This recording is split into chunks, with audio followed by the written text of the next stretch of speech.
Hi, I'm your host Vasco Duarte. Welcome to the Scrum Master Toolbox podcast, where we share tips and tricks from Scrum Masters around the world. Every day, we bring you inspiring answers to important questions that all Scrum Masters face day after day.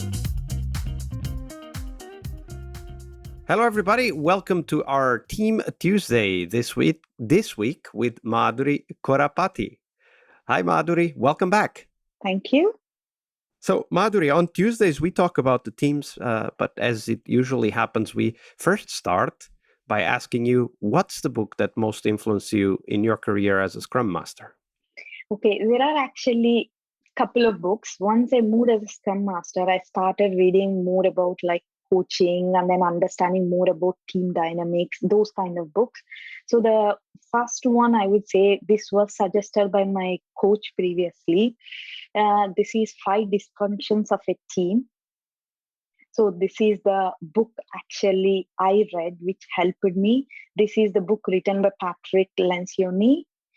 And it talks about the five dysfunctions you see in a team. This is helpful for any team. It's not only a Scrum team, any team, even a football team, anyone. So the five dysfunctions they mainly talk about is absence of trust, fear of conflict, lack of commitment, avoidance of accountability, and inattention to results. So it's it clearly says here the trust is the main stepping stone. And if you don't have a trust within the team, it's you avoid having that healthy conflict, questioning. Those things will go, and which goes into you don't commit because you actually not brought into that one. Although you said yes, it's just a facial one. It's not from the heart.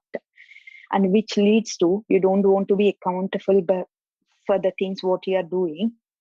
And finally, you think about your individual goal rather than as a team goal. So for everything, the trust is the main one.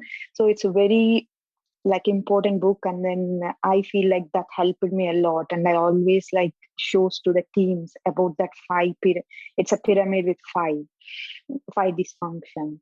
So that's one of the book I always recommend anyone asks me. And then the second book I talk about is Speed of Trust. It's written by Stephen Covey. It's a very, very nice book. It truly speaking, it's not only in my professional career, it's changed me in my personal way as well. The way I deal with people, deal with my family, with my friends, everyone. It talks about how you trust and how trust functions in every relationship. It's mainly integrity, honesty, capability, and demonstrating ability to show results. These are the things key for a trust. I can give an example. We don't trust people even if they are honest. We need their capability and results. They're also equally important. It's I trust my husband at home because yes, we can run our family and he can look after the son. But I don't trust him if he says I will come and do your job, because I know he doesn't have the capability to do my job. His skill set is different. So all of these are important to build a trust in a team. Having a people who have integrity, honesty, at the same time they have the capability to show the results as well. That's all four are important to build that trust. We need to demonstrate that within the team to become a high performing team or to work towards high performing team. We need to work on all of these. So this is what I learned from this book, and I felt this is very helpful. Again, I use these ones with the team. Absolutely.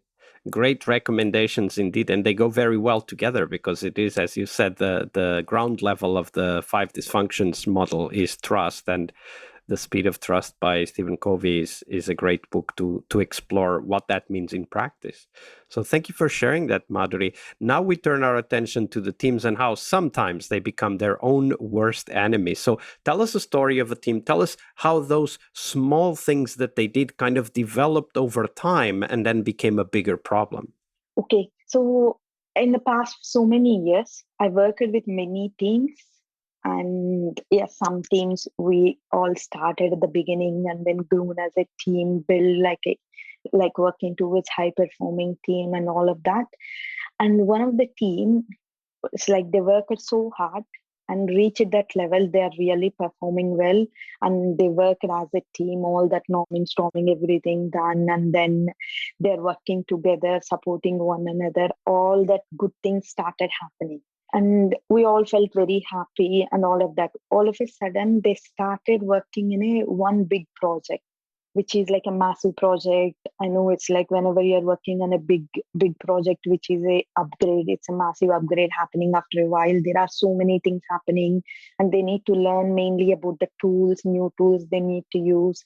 So which started slowly, they started feeling, yes, we are already great team, we don't need to work anything, like need to improve as a team, concentrate on tools.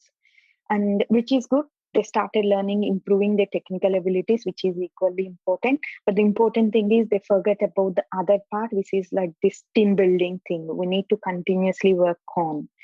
So as a good team, they started slowly forgetting about it, and then we will keep saying like we need to go, and then still like continue doing every 2 weeks retrospective, understand about what's need to be improved in the team, and then we need to take actions from there. But teams were ignoring, saying this, no, we don't have a time and we are all good.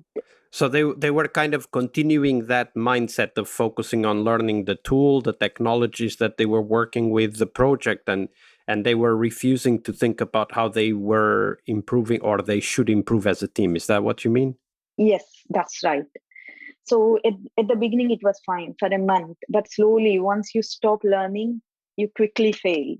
So we started seeing like teams started demotivating and teams stopped working together. They were concentrating on their bets.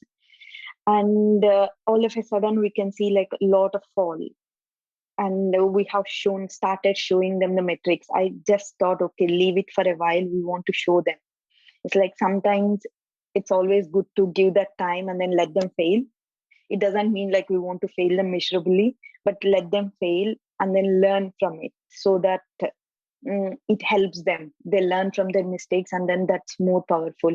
So I let them fail, and this kind of like slowly not delivering what they committed within the sprints, and seeing the conflicts, and they're not able to resolve them themselves, which they used to be.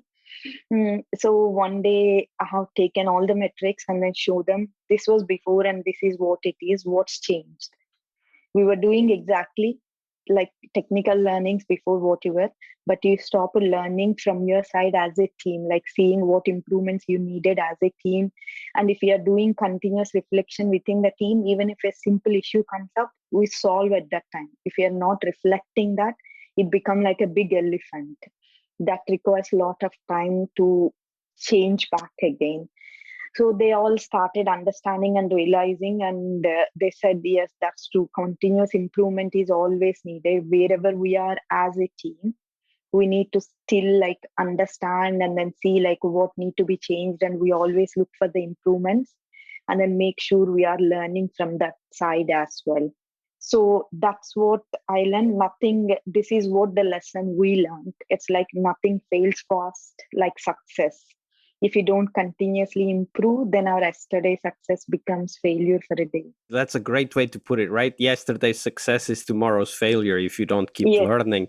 And one of the things that I really liked about this story is how you put it, that in some contexts, so one sprint or two sprints, it's okay to let the team fail. Now, I mean, I don't mean by that standing back and letting them fail. I mean by that, raising the flag and accepting that they don't always need to hear that you are right, and let them experience what it is to go on without improving, and then show them the information. Here's what we did before, here's what we do now, what has changed. I would have loved to be a fly on the wall of that retrospective, because that's really when we as Scrum Masters kind of show the mirror to the team and say, here's what you are right now doing.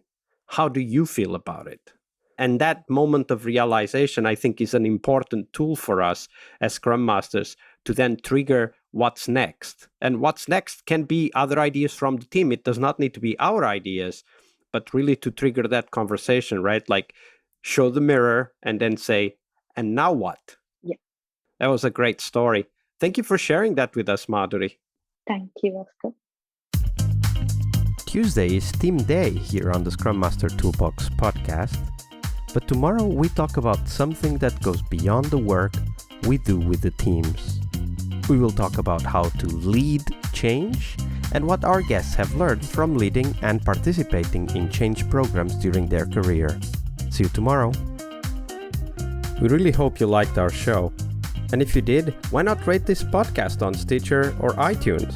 Share this podcast and let other Scrum Masters know about this valuable resource for their work. Remember that sharing is caring.